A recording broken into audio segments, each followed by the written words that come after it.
사무엘하 3장은 겉으로 볼 때는 사울의 집과 다윗의 집의 권력 투쟁처럼 보이지만 속을 보면 그 배후에서 역사하시는 하나님의 섭리의 손길을 볼 수 있습니다. 사람들은 권력을 쫓아 이합집산을 합니다. 누가 권력을 잡을 것인가?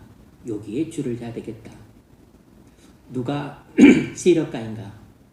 그가 내게 자리를 줄 것인가?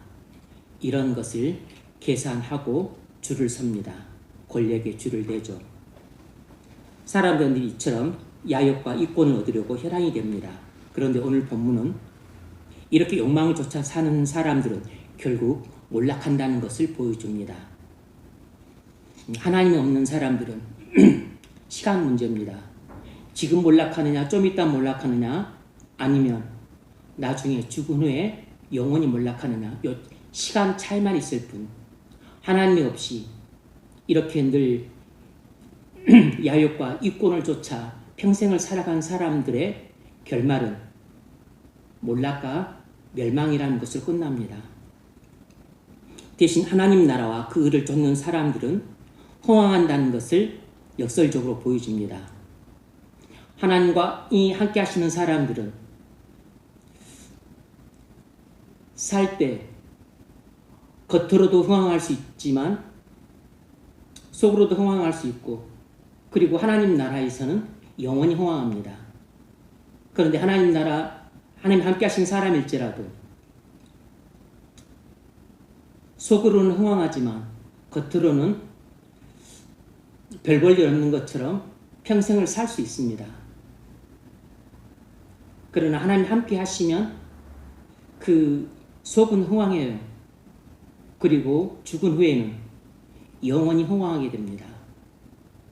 하나님 나라에서 영생을 누리는 것이 흥황하는 삶이라 할 수 있죠. 오늘 본문은 인간의 역사가 어떻게 진행되는가를 보여줍니다. 다윗은 세력이 약했지만 하나님이 함께 하시는 왕이었습니다. 반면에 이스보셋은 세력이 강했지만 하나님이 함께 하지 않는 왕이었습니다. 이스보셋과 아브넬은 하나님 뜻을 거스르는 편에 서 있다가 결국 하나님의 심판을 받아 몰락했습니다. 반면에 미약했지만 하나님 함께 하셨던 다윗은 흥왕했습니다. 그래서 이 사무엘하 3장의 교훈이 무엇이냐면 하나님의 임재가 인생의 승패를 결정한다는 것입니다. 그래서 하나님이 우리와 함께 하시는가가 우리에게 가장 중요한 문제입니다. 왜냐하면 하나님이 우리와 함께 하시는가가 우리 인생의 승패와 흥망성쇠를 결정하기 때문입니다. 여러분은 하나님 함께 하시는 사람입니까? 아니면 하나님 함께 하지 않는 사람입니까? 이 단순한 사실이 여러분이 머리가 좋든 직업이 어떻든 집안 환경이 어떤가 상관없이 여러분이 인생의 승패를 결정합니다. 그리고 여러분 인생의 흥망성쇠를 결정해요. 하나님의 임재는 우리 인생의 승패와 흥망성쇠를 결정하는 결정적인 열쇠입니다. 1절로 11절은 이 교리를 우리에게 구체적으로 보여줍니다. 1절로 11절의 교훈은 하나님 함께 하시는 사람은 흥왕하고 하나님 함께 하지 않는 사람은 몰락한다는 것입니다. 우리는 2절로 5절에서 하나님이 함께 하시는 사람은 흥왕한다는 것을 살펴봤습니다. 하나님이 함께 하셨던 다윗은 흥왕했습니다. 하나님이 여러분과 함께하면 여러분 인생 흥왕할 것입니다. 여러분이 어디에 있든지 어떤 행패든지 간에 상관없이 여러분 인생은 반드시 흥왕할 것입니다. 이것을 2절로 5절이 보여주었습니다. 우리가 살펴봤죠. 하지만 하나님이 여러분과 함께하지 않으면 여러분 인생은 몰락할 것입니다. 여러분이 누구와 결혼하든 어떤 직장을 가졌든 여러분이 집을 갖고 있든 건물주가 되어서 떵떵거리며 살든 상관없이 여러분 인생은 반드시 몰락할 것입니다. 하나님 함께하지 않는다면. 이것을 보여주는 것이 오늘 본문입니다. 오늘 본문 6절로 11절은 하나님 함께하지 않는 사람은 몰락한다는 것을 보여줍니다.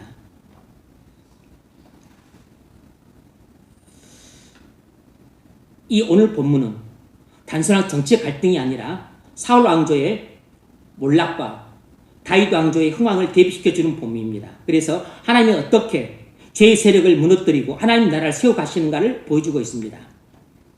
그 핵심은 하나님이 떠난 집안은 내부적으로 몰락한다는 것입니다.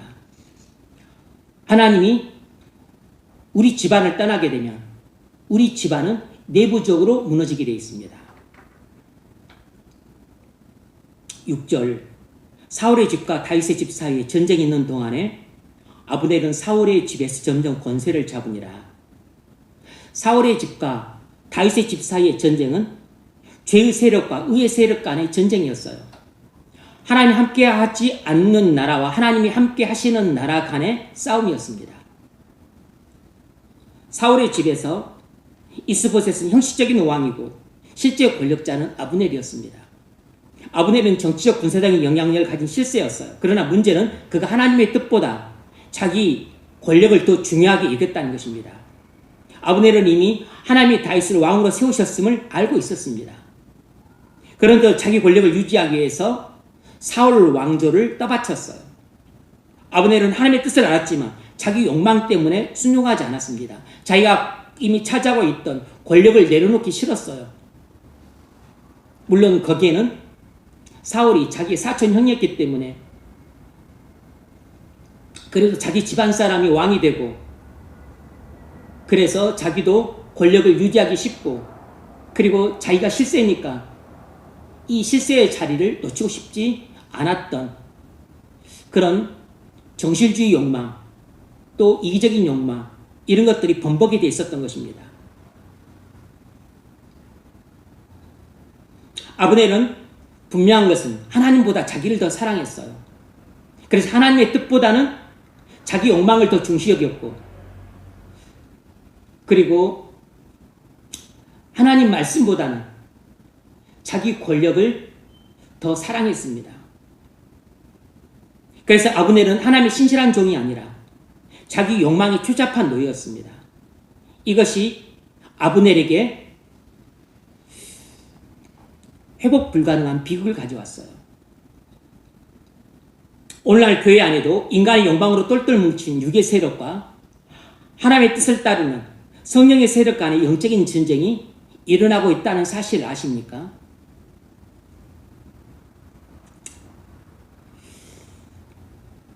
뭐 이런 추잡한 이야기를 하고 싶지 않지만 또 여러분도 교회 생활하면서 이미 눈으로 보고 귀로 들은 바가 있어 저는 모르겠지는 않겠지만 그러나 이런 것이 사실입니다.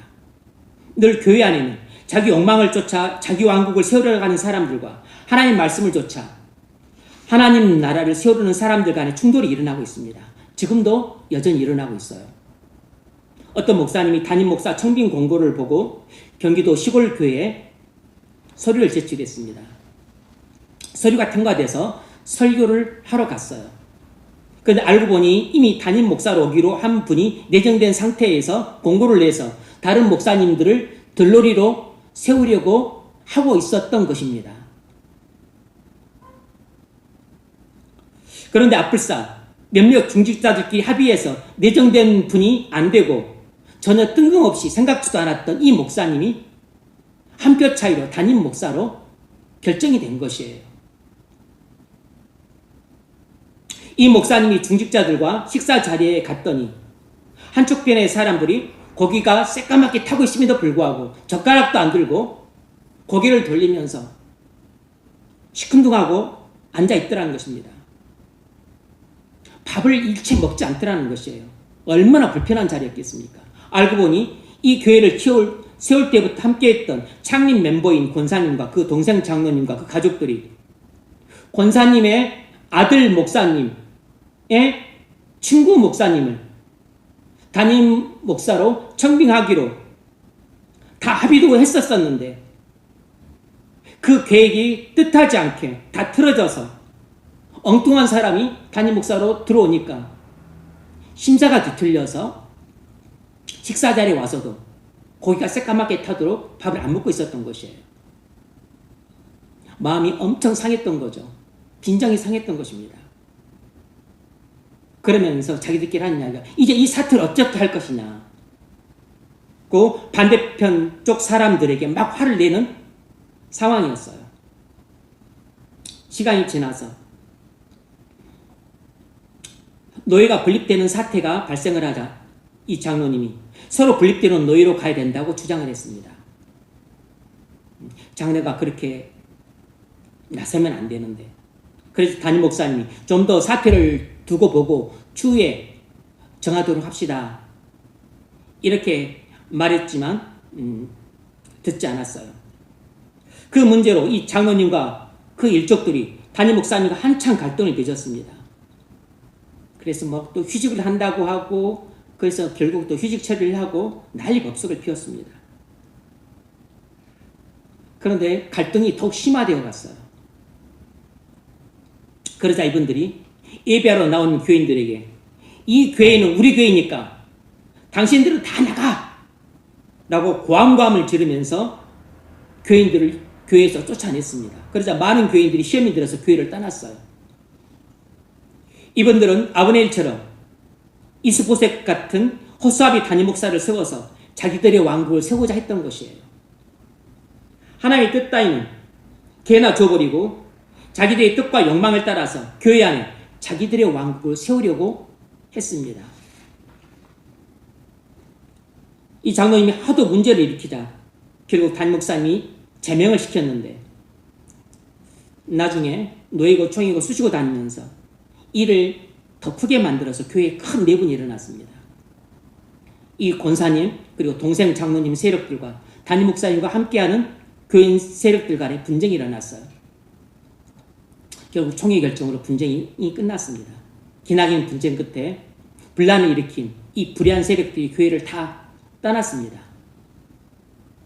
그런데 더 놀랍고 안타까운 것은 얼마 후에는 담임 목사님 편에서 함께 싸웠던 그 교인들도 떠나더라는 것입니다. 본인들도 마음이 상하고 지치고 그리고 힘들어서 떠나더라는 것이에요. 결국 승자는 사탄이 되고 패자는 교회가 되고 만 것이에요. 그 담임 목사님도 목회 의욕을 상실해서 예전처럼 열심을 내지 못하게 되었습니다. 마음이 너무 상하고 너무 지치고 그리고 너무 환멸이 느껴지더라는 거죠. 목사가 목회하려고 목사가 되었고, 그리고 교인들 말씀과 기도와 사랑으로 잘 양육해서 그렇게 해서 교회를 세우고자 하는 것이 목사의 유일한 목표고 소원인데, 그런 것은 다 간 곳 없고 이 장로와 권사와 교회의 창립 멤버라는 이런 일족들과 싸우느라 모든 힘을 다 소진해 버리니까 목회에 어떻게 힘을 쏟겠어? 이미 다 힘이 소진돼 버렸는데. 이처럼 오늘날에도 아브넬처럼 하나님보다 자기를 더 사랑해서 하나님 말씀을 버리고 자기 욕망을 쫓아 사는 교인들이 있습니다. 이런 사람들이 교회 안에서도 개버릇 못 버리고 자기 욕망을 쫓아 욕망의 나라를 세우려고 합니다. 그러면 하나님의 말씀을 쫓아 하나님의 나라를 세우려는 사람과 충돌을 빚게 돼요. 교회의 내분을 모두 이렇게 이분적으로만 볼 수 없지만 큰 흐름은 이런 모양새입니다. 그때 우리는 어떻게 해야 될까요? 우리는 늘 하나님의 선하고 의로운 뜻을 따라야 됩니다. 하나님의 말씀을 쫓아 하나님이 함께 하시는 편에 서야 돼요. 물론 최소한 이런 일이 일어나지 않도록 교회가 반석 위에 굳건히 세워져 가는 것이죠. 그러나 지상교회는 항상 문제가 있기 때문에 이런 일이 안 일어난다고 보장할 수 없어요. 또 이런 일이 일어난다고 해서 낙심하고 절망할 필요도 없습니다. 이런 상처를 딛고 일어설 때 교회도 더 단단해질 수 있습니다.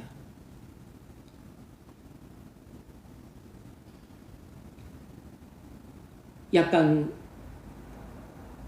금이 가고 또 부서졌던 나무가 오히려 굳어질 때 그런 나무가 훨씬 더 단단한 나무가 되고, 그리고 그런 나무를 바둑판 좋은 재료로 삼습니다.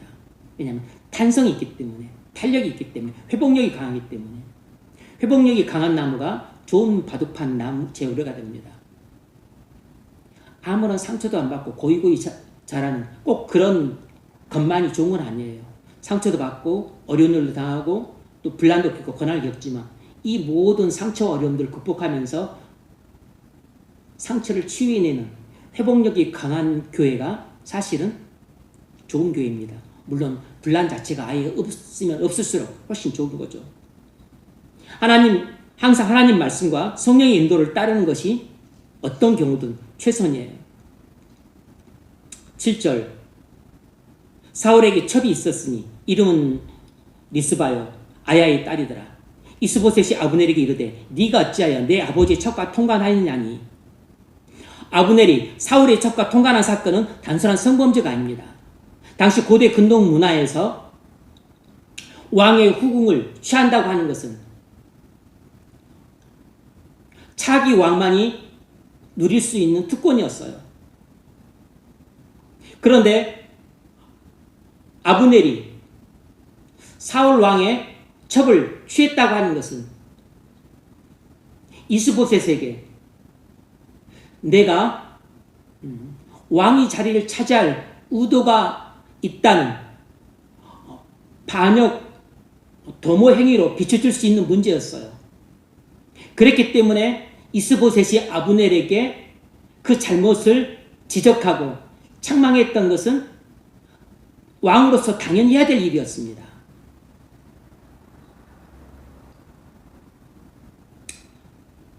사무엘하 16장을 보면 압살롬이 반란을 일으킨 후에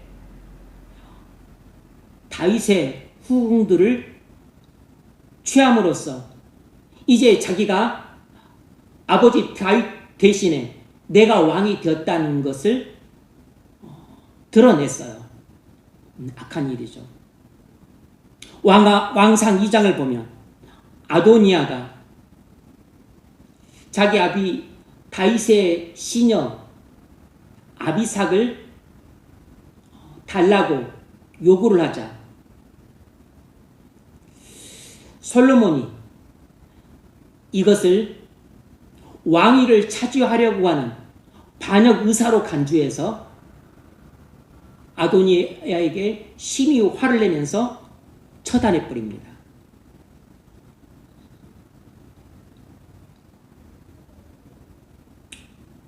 아브넬은 믿음 없는 욕망의 노예로서 자신이 실세라고 반역으로 의심받을 수 있는 범죄를 서슴지 않고 저지를 정도로 쇄도를 부렸어요.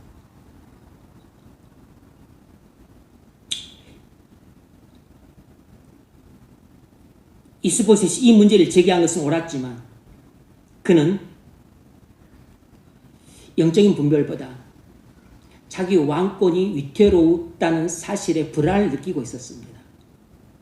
이스보셋도 하나님이 다윗에게 이스라엘 왕의 자리를 줬다는 사실을 뻔히 알고 있었습니다. 온 국민이 다 알고 있었어요. 그럼에도 불구하고 이스보셋은 하나님의 뜻에 순종하려 들지 않았습니다. 이스라엘을 다윗에게 돌려야 된다는 인식도 없었어요. 지금 자기가 잘못을 저지르겠다는 죄의식도 없었고 회개하려고 하는 의식도 없었습니다. 말 그대로 그는 완전히 불신의 사람이었습니다. 아브넬이 불신의 사람이었던 것처럼 이스보셋도 불신의 사람, 욕망의 노예, 그저 왕의 자리 보존에만 관심이 있는 한심한 사람이었습니다. 인간왕국은 이렇게 욕망의 노예들끼리 모여서 세워가는 욕망 공동체입니다.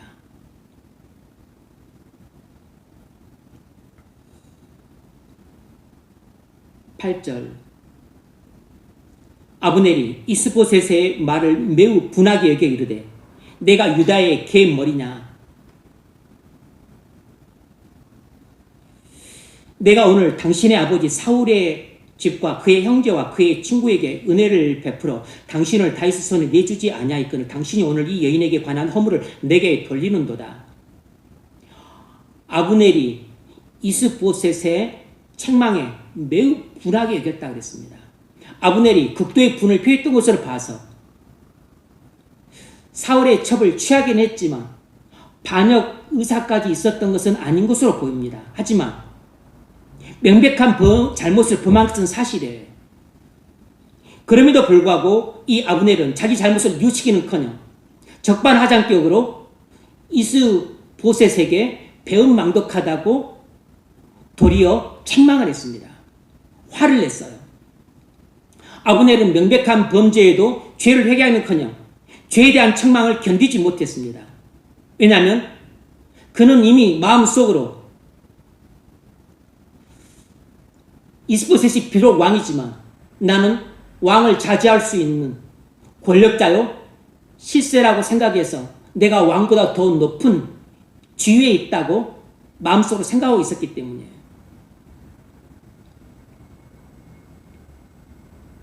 이처럼 아브넬은 겉으로 볼 때는 충성스러운 사람처럼 보였지만 마음속으로는 심히 교만한 사람이었습니다. 교만한 사람의 특징은 권면을 받지 않습니다. 여러분이 권면을 받지 않는 사람이라면 여러분은 100% 교만한 사람입니다. 교만한 사람은 권면을 받아들이지 않아요. 교만한 사람은 책망을 견디지 못합니다. 미친 듯이 화를 내요. 정신을 잃어버립니다. 아브넬은 이스보셋의 책망을 견디지 못했습니다. 엄청 자존심 상하고 그리고 마음 상해했어요. 교만한 사람들은 자존심이 하늘을 찌릅니다. 그래서 명백한 잘못에도 불구하고 그 잘못을 책망했음에도 불구하고 책망을 견디지 못해요. 그리고 권면을 받지 않습니다. 그리고 자기 죄를 깨닫지 못해요. 회개하려 들지 않습니다. 아브넬이 그랬습니다. 그래서 아브넬은 본인이 명백하게 잘못했음에도 불구하고 도리어 자기 합리화를 하고 자기 변호를 하면서 자기를 책망하는 이스보셋을 오히려 공격했습니다. 내가 너한테 해준 것이 얼마나 되는데 네가 그 은혜도 모르고 이 여인의 허물을 내게 돌리냐고 하면서 오히려 이스보셋 왕의 배은망덕을 도리어 책망해냈습니다. 책망받아야 될 죄인이 도리어 책망하는 자를 공격을 해요. 이스보셋의 정체시 뭐죠? 거만한 사람이라는 것입니다. 잠언 9장 10절 거만한 자를 징계하는 자는 도리어 능욕을 받고 악인을 책망하는 자는 도리어 흠이 잡히느니라. 이스보셋과 아브넬의 그 상태가 딱 이 상태였어요.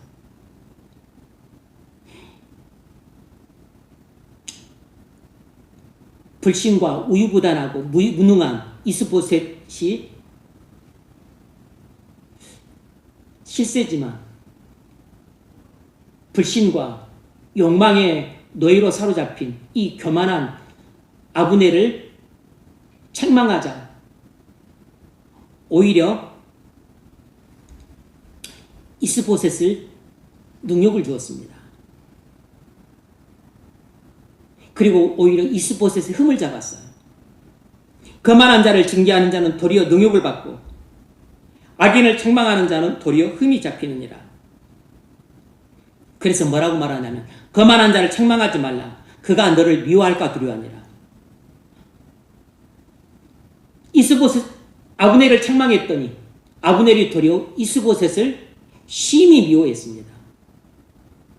거만한 자를 책망하지 말라. 그가 너를 미워할까 두려워하니라. 이스보셋은 자기 공로를 과장했습니다. 자기 덕에 이스보셋이 왕위를 유지하는 것인데 그 덕도 모른다고 도리어 이스보셋에게 화를 불같이 냈어요. 적반하 정도 유분수지. 완전히 적반하장이었습니다. 이렇듯이 양심에 화인 맞은 죄인들은 도무지 자기 죄를 깨달을 줄 모릅니다. 명백한 잘못에 대한 책망도 들여가지 않습니다. 자기 죄를 회개할 생각은 추구도 없어요. 오히려 자기를 합리화하고 자기 변호를 하면서 책망하는 사람을 공격합니다. 바로 이런 사람들이 성경이 말하는 거만한 사람이에요. 여러분 어떻습니까? 여러분 잘못했었을 때 목사가 책망하면 책망을 달게 됐습니까?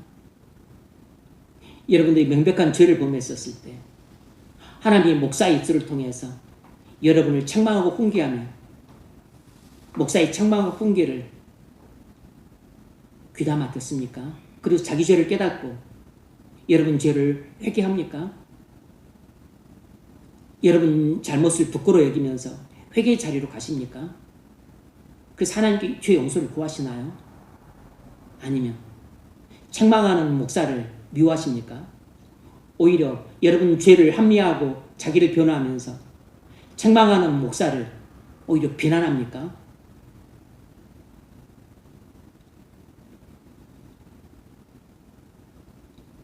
그럼 누구를 책망해야 됩니까? 성경은 거만한 자는 절대 책망하지 말라 그랬습니다. 지혜 있는 자를 책망하라 그랬어요. 여기서 지혜 있는 자는 이것이 대꾸로 쓰였기 때문에 겸손한 자를 가리킵니다. 겸손한 사람만 책망하라는 것입니다. 잠언 9장 8절 지혜 있는 자를 책망하라. 그가 너를 사랑하리라. 겸손한 자를 책망하라는 것입니다. 그러면 너를 사랑할 것이다. 여러분이 책망을 들었었을 때 책망하는 사람을 사랑하고 고마워하고 오히려 내게 유익을 주고 내 영혼을 살리는 사람이라고 그렇게 달게 듣는 사람이라면 바로 그 사람이 겸손한 사람이고 이런 겸손한 사람을 성경은 지혜로운 사람이라 불러요. 지혜인 자를 책망하라. 그가 너를 사랑하리라. 지혜인 자에게 교훈을 더하라. 그가 더욱 지혜로워질 것이요. 의로운 사람을 가르치라. 그의 학식이 더하리라. 이 성경은 이렇습니다. 성도라도 잘못을 범할 수 있어요. 죄를 범할 수 있습니다. 하지만 하나님은 목사를 통해서 목사의 입술로 사용해서 그 잘못을 범한 성도를 책망합니다. 그리고 가르치고 권면해요. 그러면 그것을 보면 딱 그 사람의 심령 상태가 드러나요. 그 잘못에 대한 책망을 달게 듣고 그리고 자기 죄를 깨닫고 회개 자리로 나가고 믿음으로 순종하는 사람은 겸손한 사람이에요. 이 겸손한 사람이 지혜로운 사람입니다. 이 지혜로운 사람을 성경은 의로운 사람이라고 불러요. 지혜인 자에게 교훈을 더하라. 그가 더욱 지혜로워질 것이요. 의로운 사람을 가르치라. 그의 학식이 더하리라. 그런데 명백한 죄와 잘못에 대해서 하나님이 목사의 입술을 통해 책망합니다. 훈계해요. 그리고 가르치고 권면합니다. 그런데 귀를 잡고 듣지 않습니다. 도리어 화를 내고 짜증을 내요. 얼굴에 불쾌감과 반감을 표시하면서 안색이 변합니다. 심히 화를 내면서 그리고서 등을 돌리고 돌아섭니다. 이런 사람을 예수님은 뭐라고 불렀을까요? 계획돼지라고 불렀습니다. 마태복음 7장 6절 거룩한 것을 계획에 주지 말며 너희 진주를 돼지 앞에 던지지 말라. 그들이 그것을 발로 밟고 돌이켜 너희를 찢어 상하게 할까 염려하라.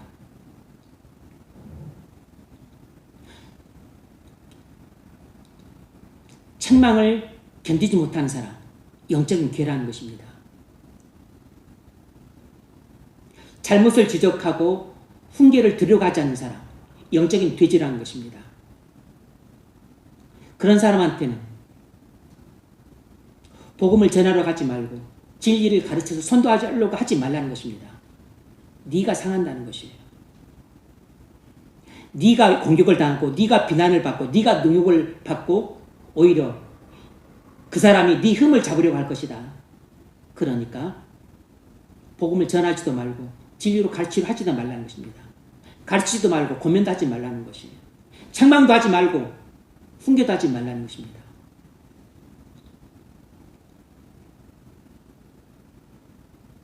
거룩한 것을 계획해 주지 말며 너희 진주를 돼지 앞에 던지지 말라. 그들이 그것을 발로 밟고 돌이켜 너희를 찢어 상할까 염려하라.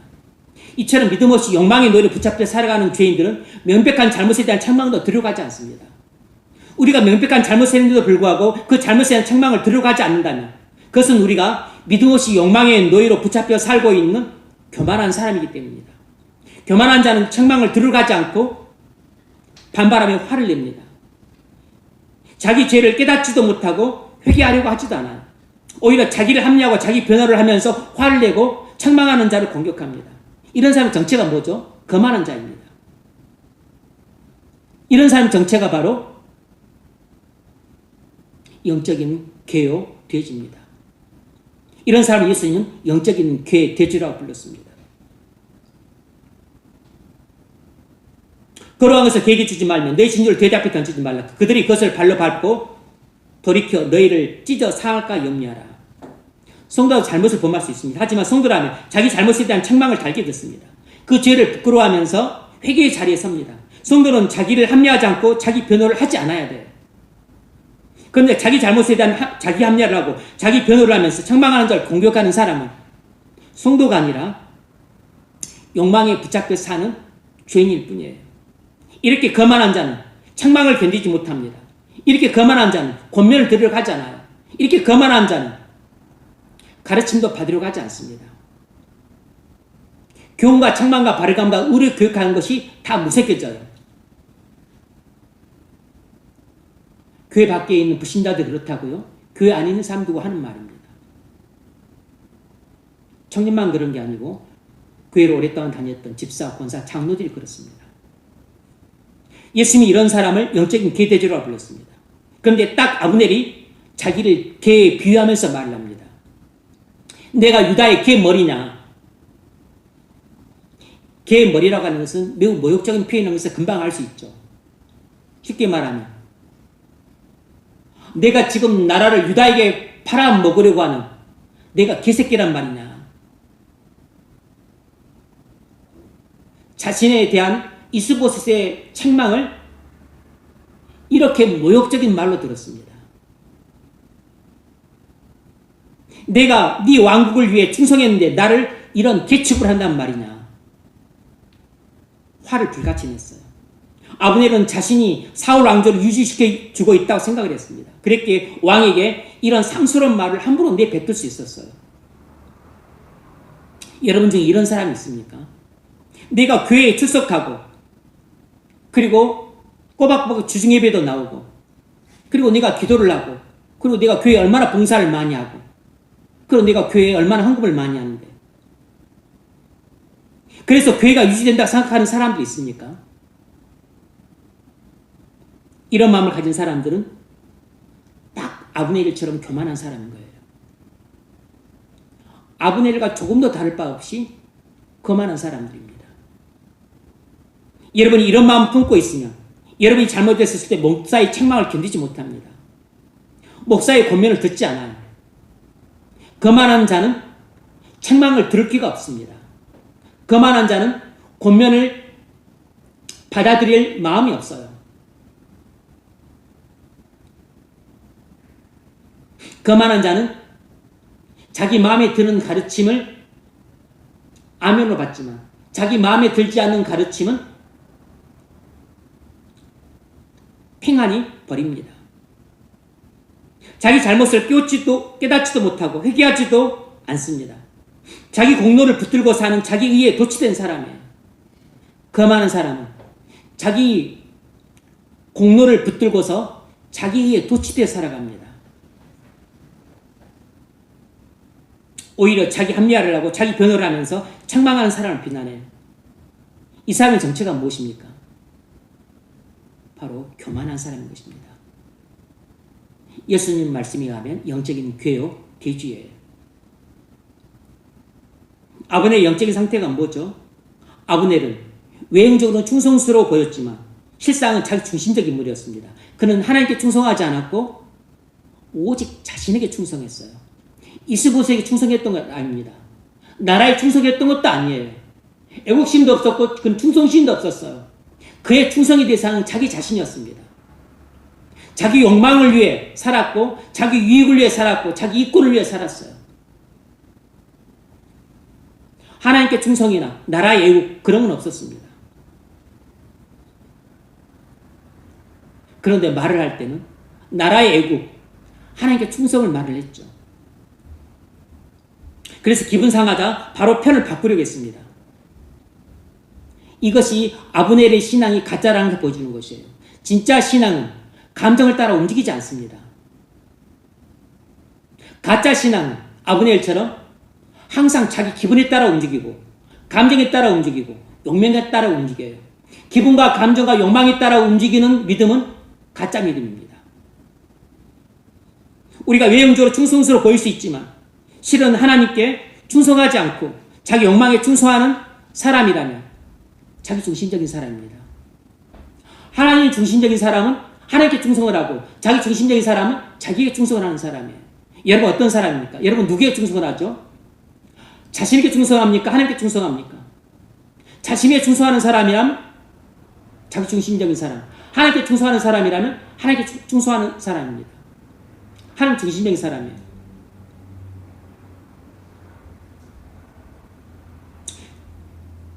자기 중심적인 사람은 기분 상하면 얼마든지 편을 바꿉니다.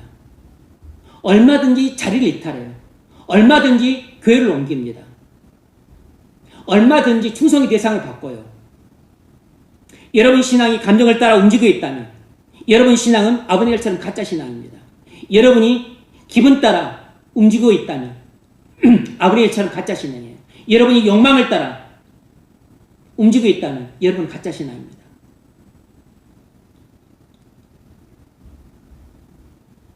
다윗은 감정과 기분과 욕망에 따라 움직이지 않았습니다. 진짜 신앙인 거죠. 그는 자신에 충성하지 않고 하나님께 충성했습니다. 하나님 중심적인 사람이 틀림없는 것이에요. 여러분이 욕망에 따라 움직이지 않고 감정에 따라 움직이지 않고 기분에 따라 움직이지 않고 오직 하나님의 뜻에 따라 움직이고 하나님의 말씀에 따라 움직이고 성령의 인도를 따라 움직이는 사람이라면 여러분 신앙은 진짜입니다.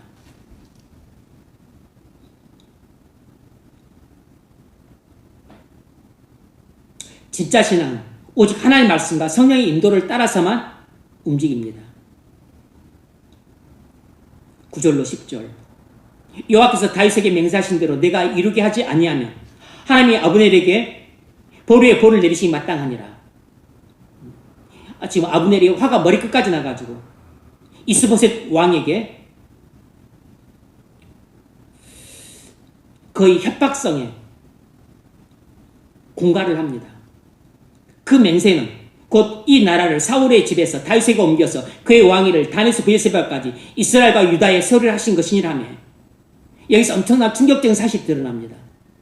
아브넬은 하나님이 다윗에게 이스라엘을 주셨다는 사실을 잘 알고 있었습니다. 아브넬은 하나님이 다윗을 이스라엘 왕으로 세우셨다는 사실을 이미 잘 알고 있었어요. 그건 온 백성이 다 알고 있었습니다. 이스보셋도 알고 있던 사실이었어요. 그는 무지해서 다윗 편이 아니고 이스보셋 편에 선 것이 아니었습니다. 이미 뻔히 하나님의 뜻과 말씀을 알고 있었음에도 불구하고 자기 권력을 유지하기 위해서 자기 이권을 차지하기 위해서 자기 욕망을 따라 이스보셋 편에 서 있었을 뿐이었던 것이에요. 이것은 매우 심각한 죄였습니다. 하나님의 뜻을 뻔히 알면서도 자기 정치적 목적 때문에 계속 불순종하고 있었던 것입니다. 이런 사람은 뭐라고 그러죠? 패역한 사람이라고 부르는 것입니다.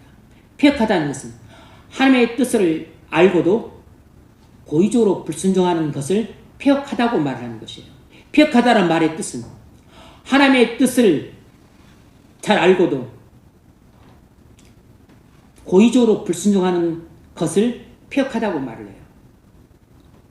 그러니까 아브넬이 패역한 사람이었고 이스보셋도 패역한 사람이었습니다. 그러니까 지금 이스보셋 왕국은 패역한 사람들의 공동체였던 것이에요.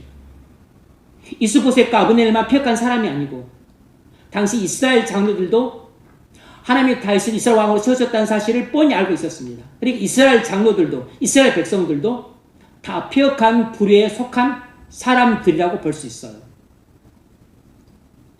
아브넬은 하나님의 뜻을 알았고 하나님의 언약도 알았고 다윗이 참된 왕이라는 것도 알았습니다. 그런데 불구하고 자기 욕망 때문에 거역을 했어요.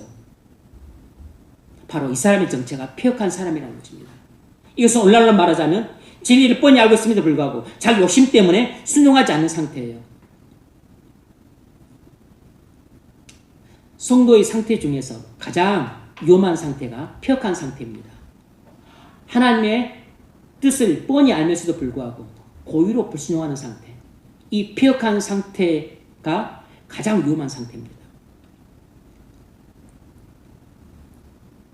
아브넬의 정체는 폐역한 사람이라는 것이고 이 이스보셋의 정체도 폐역한 사람이라는 것입니다. 그리고 이스보셋 왕국에 있는 장로들도 백성들도 하나님이 다윗을 이스라엘 왕으로 세우셨다는 사실을 이미 다 알고 있었어요. 그러니까 장로들도 백성들도 다 폐역한 불의의 사람들이었습니다. 그러니 그 나라가 어떻게 하나님이 함께 하시는 나라였겠어요? 하나님이 버리신 나라였죠. 하나님이 버리신 그 폐역한 나라가 잘 될 수가 없는 거죠. 그래서 내부 분열이 일어나고 그래서 자멸하였던 것입니다. 3장 끄트머리에서 아브넬이 죽고 피살당하고 그리고 이스보셋은 4장에서 자기 신하들에게 피살당해 죽어요. 그렇게 해서 이스보셋 왕국이 내부 분열을 통해서 자멸하게 돼요. 이처럼 하나님이 함께하지 않는 집안은 내부 분열로 몰락합니다.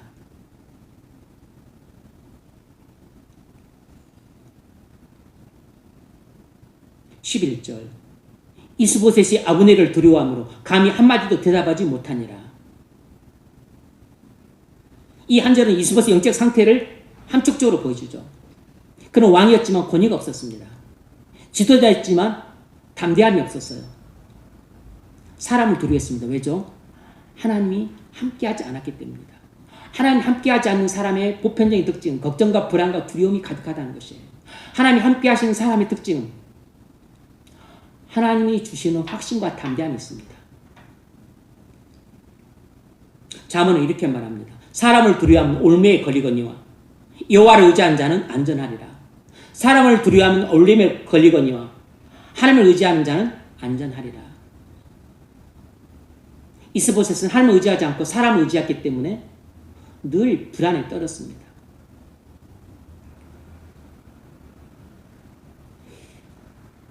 이스보셋의 그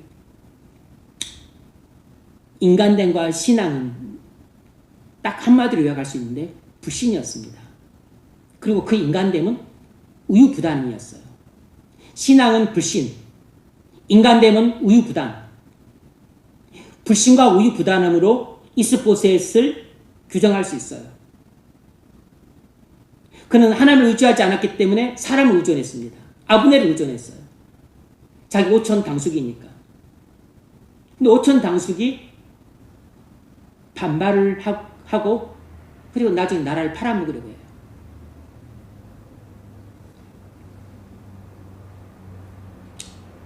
그리고 하나님의 뜻 이런 것은 안중에도 없고 그저 자기 왕이 자리 보존에만 관심이 있었습니다.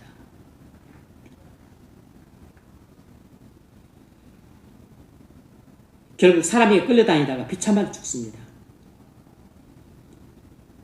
자기 중심적인 사람, 누구에게도 신뢰와 존경을 받지 못하고 결국 왕이나 지키고 그리고 재산이나 지키고 그리고 권력이나 영화를만 지키려고 하다가 결국은 하나님의 심판을 받아서 모든 것을 잃고 몰락하고 패망하게 됩니다. 여러분이 하나님을 중심적으로 살지 않고 자기 중심적으로 살면서 내 권력과 이권과 그리고 내가 누리는 이 평안함과 안전을 지키려고 집착하다가는 하나님이 함께하지 않으므로 하나님도 잃고 그리고 자기 생명과 안전과 모든 부경화도 한꺼번에 다 잃게 돼요.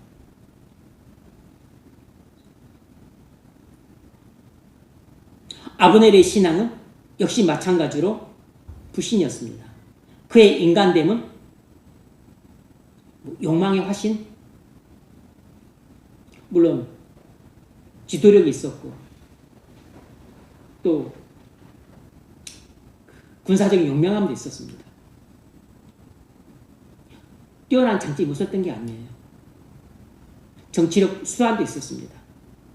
정치적 수완도 있었고 용맹함도 있었고 그리고 지도력도 있었고 그리고 있었지만 그는 욕망의 화신이었어요. 그리고 이스보셋처럼 철저하게 자기중심적이었습니다. 매사 하나님은 안중에도 없고 매사 자기중심적인 생각이 있습니다. 욕망을 만족시키고 이권을 챙기고 그리고 자기 유익이 되는가 안 되는가 이것만 생각했던 사람이에요.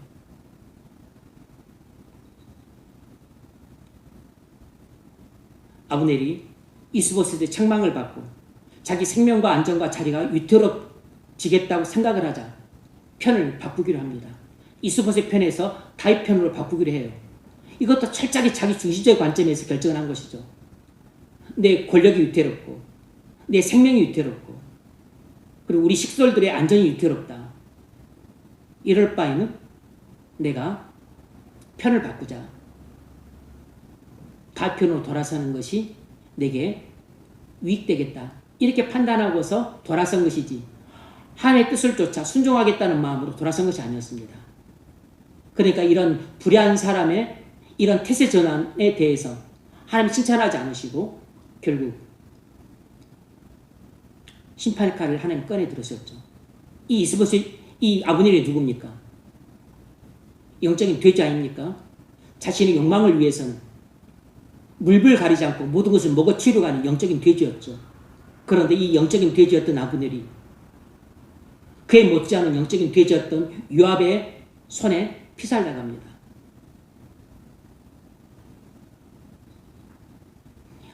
요압도 자기 동생 아사헬을 죽인 아브넬을 눈에 가시처럼 여겼어요. 원수처럼 여겼죠.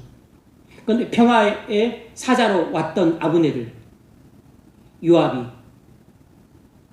아주 비열하게 기만을 해서 자기 동생의 복수를 갚을 뿐만 아니고 자기 자리가 아브넬이 오게 되면 자기 자리가 위태롭다 생각했기 때문에 정적을 미리 제거하는 게 좋겠다고 생각을 해서 정치적 목적으로 아브넬을 암살을 합니다.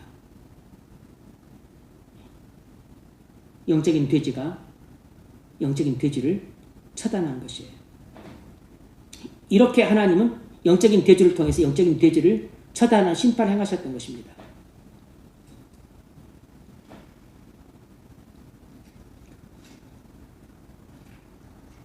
오늘 본문은 인간왕국은 내부 분열 때문에 무너진다는 사실을 보여줍니다. 인간왕국은 인간의 욕망들의 충돌 때문에 결국은 무너진다는 것을 보여줘요. 사울 집안은 이미 하나님께 버림을 받았습니다. 그래서 이 버림받은 사울 집안은 불신, 욕망, 권력 다툼으로 내부 분열이 일어나서 결국 몰락해요. 반면에 다윗 왕국은 하나님 함께 하심을 점점 강성해졌습니다. 이처럼 예수 그리스도를 통해 세워지게 될 하나님 나라는 다윗 왕국처럼 지금은 너무 미미하게 보이고 존재감이 없는 것처럼 느껴지지만 그러나 하나님 함께 하심으로 이렇게 존재감이 느껴지지 않는 하나님의 나라가 다윗 왕국이 이스라엘을 완전히 차지한 것처럼 하나님 나라가 온 세상을 뒤덮게 되는 날이 반드시 올 것입니다. 인간 왕국은 욕망의 나라예요. 하지만 하나님 나라는 욕망의 나라가 아닙니다. 하나님의 뜻의 나라예요. 하나님의 말씀으로만 세워지는 나라입니다. 순종의 나라예요. 십자가의 나라입니다. 완전히 하나님의 말씀 그대로 통치되는 의의 나라예요. 결국 이스보셋 왕국이 무너지고 다윗 왕국이 선 것처럼 끝내는 인간 왕국은 전부 사라지고 하나님 나라가 온 세상에 완벽하게 세워질 것입니다. 사무엘하 이 3장, 4장, 5장에 보여주는 바가 바로 이 메시지예요. 여러분, 하나님의 뜻을 뻔히 알면서도 불구하고 하나님의 뜻을 계속해서 거역하는 것은 대단히 위험한 것입니다. 그것은 폐역한 것이에요. 성도에게 있어서 가장 위험한 상태는 폐역한 상태입니다. 하나님의 폐역한 자를 반드시 심판하세요.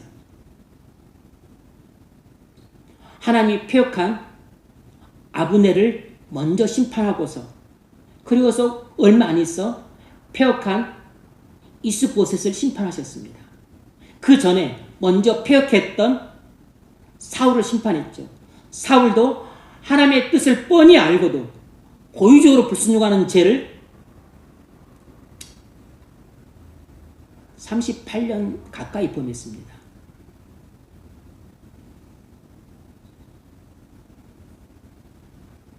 그러므로 우리의 신앙 상태 중에서 가장 위험한 상태는 폐역한 상태예요. 하나님 말씀을 뻔히 잘 알고도 고의로 불순종하고 있는 상태, 이 폐역한 상태가 우리의 신앙 상태 중 가장 위험한 상태입니다. 사울 같은 경우는 하나님 38년 동안 참으셨지만 그러나 이미 그 전부터 하나님의 심판을 받았어요. 그래서 하나님이 사울을 42살에 이미 그를 거의 절반쯤 버리셨습니다. 나중에 또 고의적으로 불순종하자 하나님 완전히 버리셨어요. 그리고 수십 년 하나님 없이 살다가 끝내는 비참한 죽음을 맞이한 것입니다. 폐역한 사울도 하나님 심판을 받았고 폐역했던 아브넬도 하나님 심판을 받았고 폐역했던 이스보셋도 하나님 심판을 받아 비참한 죽음을 맞이했습니다.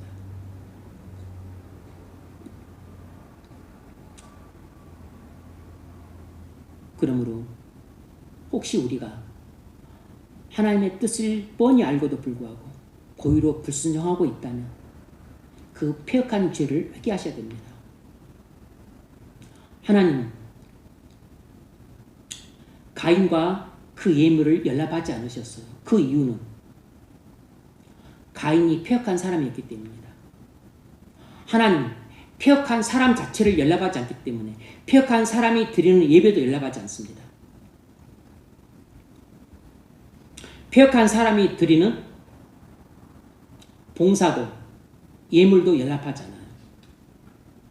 그러므로 여러분의 예배가 연락되고 봉사가 연락되고 그리고 헌물이 연락이 되려면 먼저 여러분이 하나님께 여러분의 폐역함을 회개하셔야 됩니다.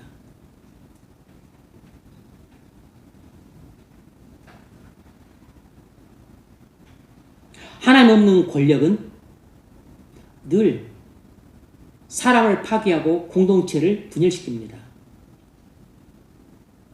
만약 여러분이 하나님이 없는데 여러분이 직장에서 권력을 잡으면 여러분이 직장을 분열시켜요. 여러분이 하나님이 없는데 집안에서 여러분이 권력을 잡으면 여러분 집안을 분열시킵니다. 만약 여러분이 하나님이 없는데 교회에서 권력을 잡으면 교회를 분열시키게 돼요. 앞서 말씀드린 그런 장로 권사처럼 그런 짓을 하게 됩니다.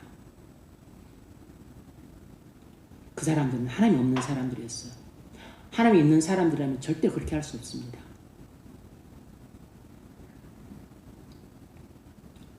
그러므로 우리가 지위가 있냐, 권력이 있냐, 돈이 있냐, 내가 직장이 좋냐 이런 게 문제가 아니고 하나님이 함께 하시는 사람이냐 아니냐가 제일 중요한 것입니다. 그러면 여러분이 여러분 스스로 판단할 때도 내가 하나님이 함께하는 사람이냐 아니냐 이 문제를 놓고 여러분 자신을 판단을 하셔야 돼요. 다른 사람을 우리가 분별할 때도 직장이 뭐냐, 외모가 어떻냐, 집안 환경이 어떻냐, 학력이 어떻냐 이런 것을 볼 것이 아니고 하나님 함께 하시는 사람인가 하나님 함께 하지 않는 사람인가 요걸 봐야 되는 것입니다. 이것이 모든 사람에 있어서 가장 첫 번째로 봐야 될 가장 중요하고도 우선적인 문제예요. 삼손은 훌륭한 성도였습니다. 그래서 하나님이 함께 하셔서 그에게 놀라운 은사와 엄청난 능력을 주셨어요. 그런데 그가 계속해서 하나님의 뜻을 뻔히 알고도 불구하고 하나님 말씀에 불순종하자 결국 이 폐역한 삼손을 하나님이 떠나버리셨습니다. 하나님이 떠나버리심으로 그는 더 이상 은사와 능력을 발휘하지 못했어요. 하나님이 떠나버리신 삼손은 결국 비참한 블레셋의 종으로 전락합니다. 그래서 결국 무너졌습니다.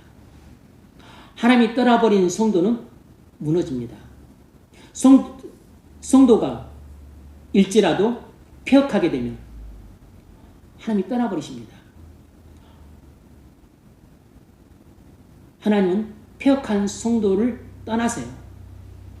하나님이 떠나버린 폐역한 성도는 결국 스스로 무너집니다. 하나님이 떠나버린 폐역한 사람은 자멸합니다. 하나님이 함께하지 않으면 우리는 반드시 무너지게 되어 있습니다. 여러분이 서려면 하나님 함께 하셔야 돼요. 여러분 가정이 서려면 하나님 함께 하셔야 됩니다. 우리 교회가 서려면 하나님 함께 하셔야 돼요. 우리나라가 반듯하게 세워지려면 반드시 하나님이 함께 하셔서 우리나라에 복을 주셔야 돼요.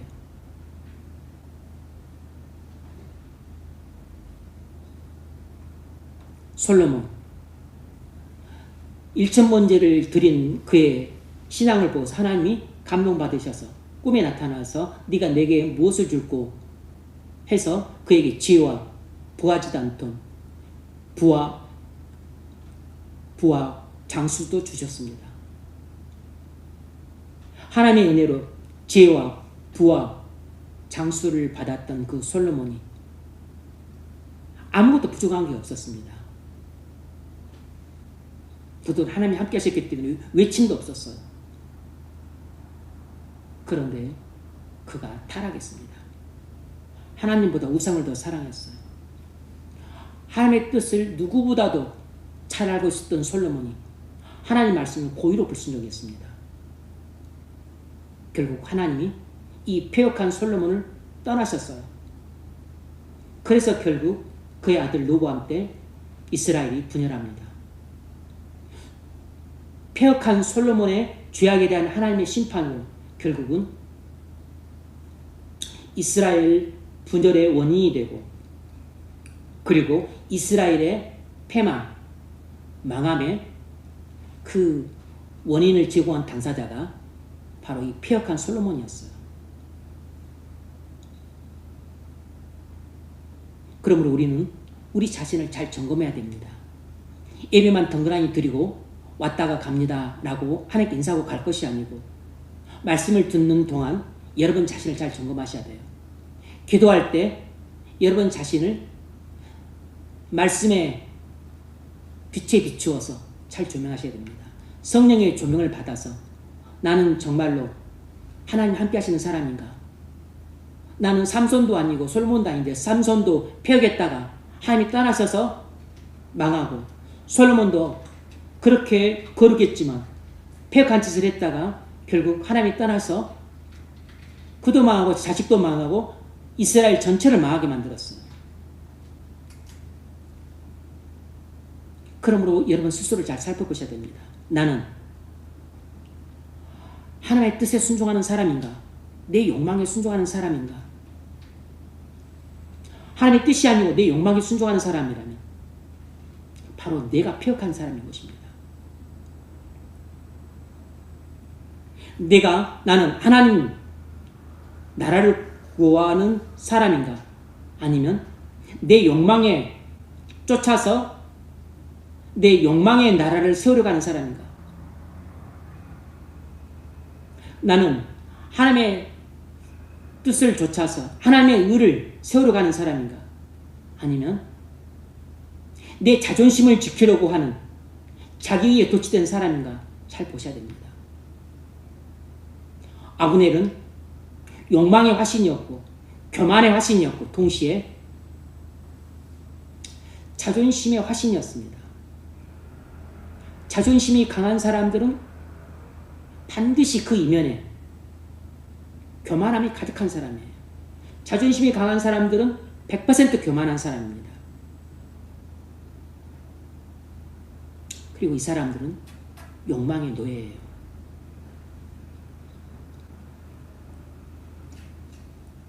이스보셋과 아브넬은 브레셋과의 그 길보아 전투에서 패전했다가 나라를 거의 잃을 뻔해서 요단강 동편으로 쫓겨났습니다. 그랬다가 다시 세력을 회복해서 5년 만에 북이스라엘을 회복을 했어요. 성공했죠. 하지만 하나님 없는 성공은 결국 분열과 몰락으로 끝났습니다. 여러분, 하나님 없이도 우리가 인생이 성공할 수 있어요. 그런데 하나님 없는 성공은 끝내 내부 분열과 몰락으로 종집을 찍게 됩니다. 여러분 인생도 마찬가지예요. 여러분이 하나님 없이 가정생활에 성공할 수 있습니다. 직장생활에 성공할 수 있어요. 교회생활에 성공할 수 있습니다. 여러분 인생이 성공할 것처럼 보일 수 있어요. 하지만 하나님 없는 성공은 끝내 내부 분열이 일어나고 그리고 자멸로 끝납니다. 하나님이 함께하지 않으면 그 성공은 오래 못 갑니다. 설사 죽을 때까지 여러분이 구축해 놓은 여러분 왕국이 무너지지 않을 수 있습니다. 여러분 가정에 욕망의 왕국, 교회에도 내 친구들과 내 주변 사람들로 가득 채워서 내가 원하면 다 할 수 있다. 교회를 이딴 식으로 다니는 사람들이 많이 있어요, 여러분. 교회 안에 욕망의 왕국을 세우는 거죠. 죽을 때까지 무너지면서 안 볼 수 있지만 그 사람이 죽은 후에 어디로 갈지는 미주수입니다.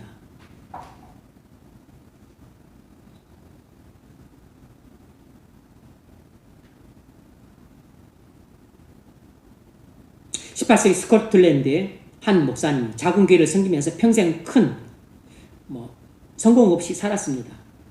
근데 그는 매일 새벽 교회당에 나와서 눈물로 기도했어요. 어느 날 젊은 청년 한 명이 그의 기도와 설교에 감동을 받아 회심을 했습니다. 그런데 그 청년 후에 수많은 영혼을 살린 복음 전도자가 되었습니다. 반면에 같은 시대를 살았던 유명 정치가는 엄청난 권세를 누렸지만 말년에 내 인생은 실패했다는 말을 남기고 절망 속에 죽었습니다. 세상 사람들은 당시 이 유명한 정치인이 성공적인 인생을 살았다고 말했지만 그러나 하나님 판단은 달랐어요. 하나님 나라에서는 그 유명한 정치가는 들어오지도 못했지만 하나님 나라에서는 이 이름 없는 교도자의 삶을 더 복되고 영광스럽다고 평가해 주었습니다. 여러분, 우리의 목표는 세상의 성공이 아닙니다. 권력을 유지하는 게 아니에요. 부를 유지하는 게 아닙니다. 내 세를 유지하는 게 아니에요. 우리 인생의 목표는 하나님이 죽을 때까지 함께하는 사람으로 살다가 죽는 것입니다. 우리 인생의 목표는 일평생 하나님과 함께하는 삶이에요. 내가 일평생 하나님과 함께하는 삶을 산다면 사람들이 볼 때 큰 성공이 없이 보이고 이거 좀 보잘것없이 살았네 이렇게 말할지라도 하나님 평가는 다릅니다. 우리 인생을 두고서 너는 승리했다 이렇게 말씀해 주세요. 너는 착하고 충성된 종이다 이렇게 말씀해 주십니다. 하나님이 우리에게 너는 착하고 충성된 종으로 살았다 이렇게 말씀해 주시는 것은 우리 인생의 평가는 끝나는 것입니다. 사람들의 평가는 아무것도 중요하지 않아요. 들을 필요도 없습니다. 들을 가치도 없어요. 그러므로 여러분, 하나님 없는 성공보다 하나님이 함께 하시는 힘들고 좁은 길을 걸어가시길 바랍니다. 하나님 없는 넓고 편한 길을 걷도록 하기보다는 하나님이 함께 하시는 좁고 협착한 길을 걸어가십시오. 이것이 바로 착하고 충성된 종들이 걸어가는 승리의 길입니다. 하나님이 없는 욕망의 노예들이 걸어가는 길은 항상 넓고 편한 길이에요. 근데 이 길은 멸망의 길입니다. 다윗의 나라가 점점 강성해졌습니다. 마찬가지로 다윗의 후손으로 오실 그리스도를 통해서 하나님 나라가 점점 강성해져 가고 있습니다. 결코 무너지지 않아요. 하나님 나라가 세상 속에서 작아 보이지만 눈에 보이지 않게 충만하게 점점 확장돼 가고 있습니다. 우리나라 교인 수가 줄어들어요. 교회도 줄어듭니다. 하나님 나라가 축소되고 있는 것일까요? 아닙니다. 다른 곳에서 복음이 전해져서 부흥되고 있습니다. 다른 나라에서 하나님 나라가 확장되고 있어요. 하나님 나라는 결코 축소되지 않습니다. 하나님 나라는 우리 눈에 보이지 않지만 점점 확대되어 가고 있고 확장되어 가고 있어요. 그러나 세상 왕국은 눈에 보이지 않지만 점점 쇠퇴하고 있습니다. AI 시대, 인공지능 시대. 그래서 세상이 엄청 발전하고 예측도 불가능할 정도로 엄청 확장되는 것처럼 보이지만 세상 나라는 우리가 의식할 수 없지만 점점 내부적으로 분열하고 그리고 몰락의 길을 걸어가고 있어요. 이스보셋과 아브넬이 세운 나라는 인간 욕망의 나라였습니다. 인간 욕망의 나라는 이 인간 욕망이 초래하는 분열 때문에 자멸하게 돼 있어요. 그러나 하나님이 다윗에게 언약을 통해 세우신 다윗 왕국은 하나님 나라였습니다. 비록 다윗이 미약하고 아직 세가 약했지만 결국 이스보셋 왕국이 무너지면서 다윗 왕국의 성장의 발판을 마련해 주었습니다. 하나님이 섭리하신 것이에요. 하나님의 섭리로 이스보셋과 아브넬의 내분을 통해 이스보셋 왕국이 자멸하도록 하나님이 역사하셔서 결국 다윗 왕국 성장과 확대의 발판이 되게 해주셨습니다. 하나님이 이렇게 무서운 분이세요. 만왕의 왕이시기 때문에 하나님 하고자 하시는 대로 이 온 세상의 일들을 섭리하실 수 있습니다. 하나님이 하고자 하시는 대로 우리 인생의 흥망성쇠를 결정하실 수 있으세요. 오늘 망했던 것처럼 보이지만 내일 흥할 수 있는 것입니다. 내 인생은 패배자야 이렇게 말하고 싶을 때가 있을 겁니다. 그렇게 단언하지 마십시오. 하나님의 은혜로운 섭리로 지금까지 내 인생이 패배자인 것처럼 보일지라도 오늘 밤 기도를 통해서 오늘 말씀을 통해서 여러분 인생을 승리자의 인생으로 방향전환하게 하실 수 있습니다. 하나님은 마음대로 만사 만물을 주관하시기 때문에 하고자 하시는 대로 섭리를 하세요.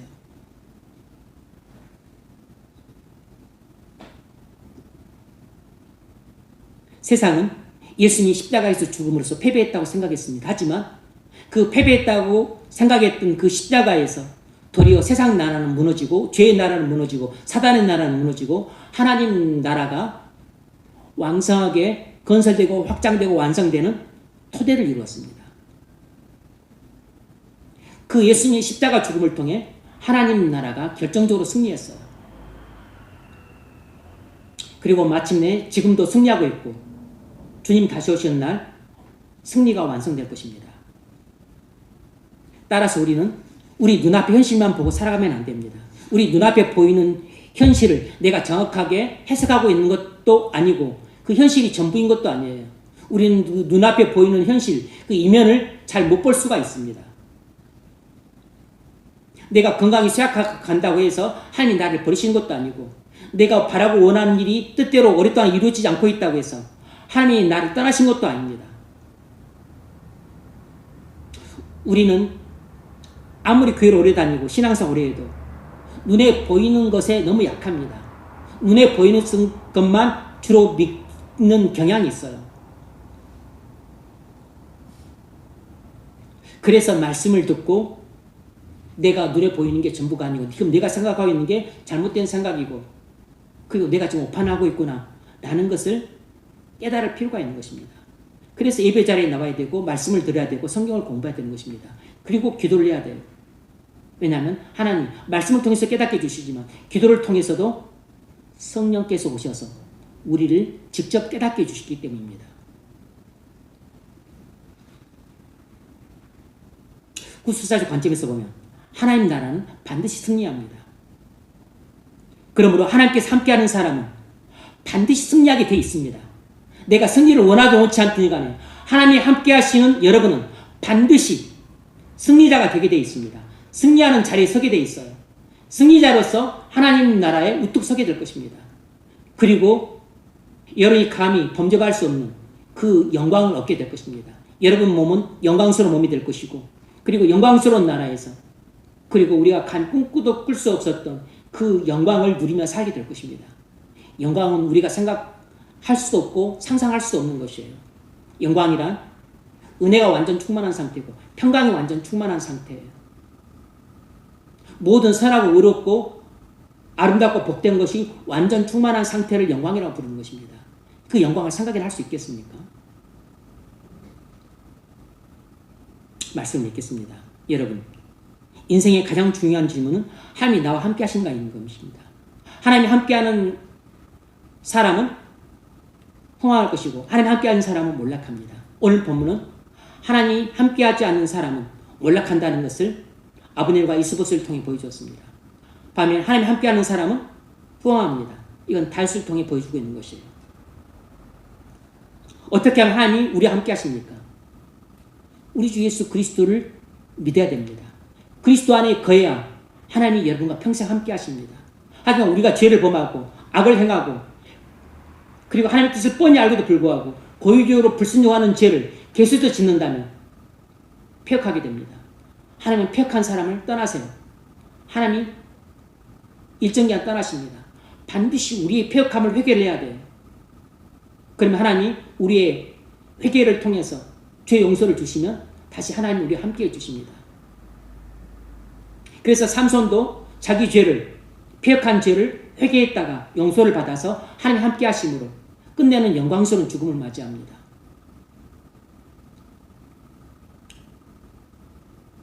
그러므로 사나 죽으나 가장 중요한 것은 하나님이 나와 함께 하신가 하는 것입니다. 하나님이 여러분과 함께 하시길 바랍니다. 주 예수 그리스도를 믿으십시오. 그러면 여러분이 그리스도 안에서 하나님께서 함께 하시는 사람이 됩니다. 죄를 짓고 폐역한 짓을 해 삶이 떠나셨습니까? 다시 회개를 통해서 죄 용서를 받고 하나님의 임재를 회복을 하십시오. 하나님 함께 하시는 사람이 된다면 여러분도 인생에서 승리할 수 있습니다. 하나님이 함께 하시는 사람은 반드시 인생에서 승리합니다. 그리고 인생이 호황이 될 것입니다.